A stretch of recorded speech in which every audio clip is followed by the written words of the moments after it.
At the base of Japan's sacred Mount Fuji, there is a forest unlike any other on Earth. It's called Aokigahara. Dense, silent, unforgiving.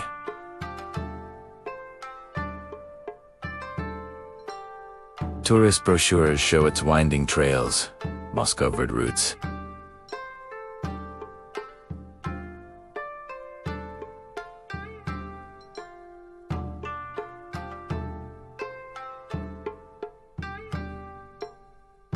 And frozen caves. It looks like paradise.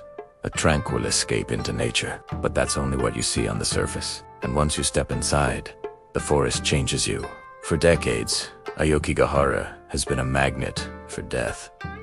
It's not a rumor. It's not urban legend. Every year, people walk into its shadows and never come out. In 2003, police found 105 bodies in a single year.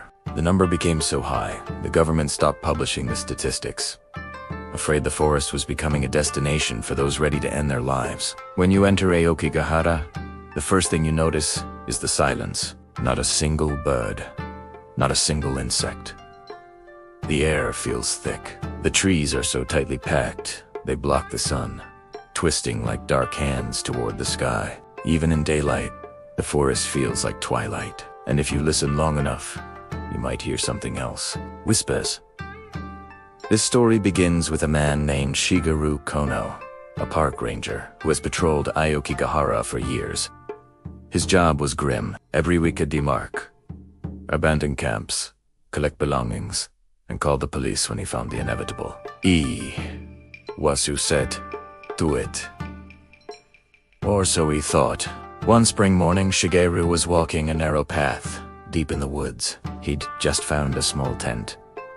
Inside were empty water bottles, an open journal, and a wallet. The journal's last page was dated 2 days earlier. Outside the tent, a rope hung from a branch but had been cut, as if someone had changed their mind. It was nothing. He had on Tessin before. Then he heard it. A voice. A whisper so faint he almost thought it was the wind. Why did you leave me? He froze. Called out. Is anyone there? Silence. Only the trees. He turned to leave, but the whisper came again. Closer this time. A soft, broken voice. Why did you leave me? His heart started pounding. He followed the sound through the trees, stepping over roots, brushing past moss-covered trunks. That's when he saw a blue tarp tied between two trees. Beneath it was a backpack, some snacks, and a neatly folded note weighed down with stones. This was normal, but next to it was something that wasn't.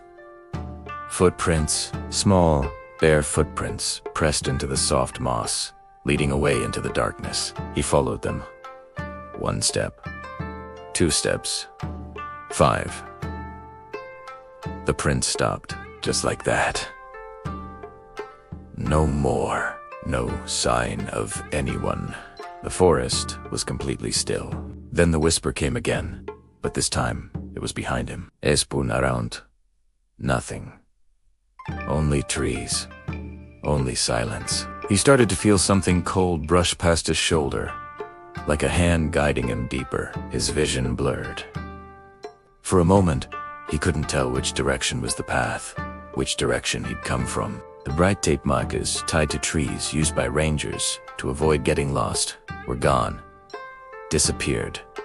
For over an hour, he walked in circles. The whisper changed, sometimes sounding like a woman's voice, sometimes a child's giggle. At one point he swore he saw a figure standing between the trees, pale, hair hanging over its face. But when he blinked, it was gone. Finally, after stumbling through the undergrowth, Shigeru burst onto the main trail again. The tape markers were back. The whispers stopped. But the smell of damp earth clung to his clothes for days. He never went that deep alone again. Shigeru isn't the only one. Other rangers have their own stories. Flickering lights in the trees at night.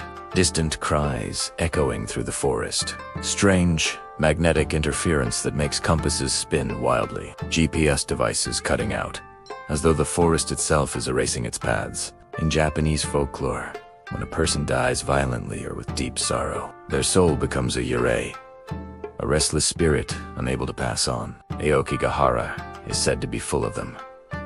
Lost, angry, or desperate to lure the living to join them. Even hikers who go just for the thrill have reported being pulled deeper into the woods, feeling thoughts that aren't their own, like a soft voice promising peace if they just keep walking. Today, warning signs line the entrances to the trails.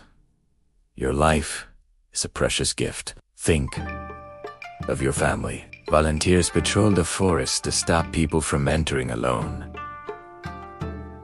But still, the forest calls to some. If you ever go to Aokigahara, you'll see the evidence yourself. Bright plastic tape tied to trees, like breadcrumbs, left by people who weren't sure they wanted to come back. Abandoned shoes, forgotten wallets, notes pinned to branches. And sometimes, if you stand very still, you'll feel the air shift around you.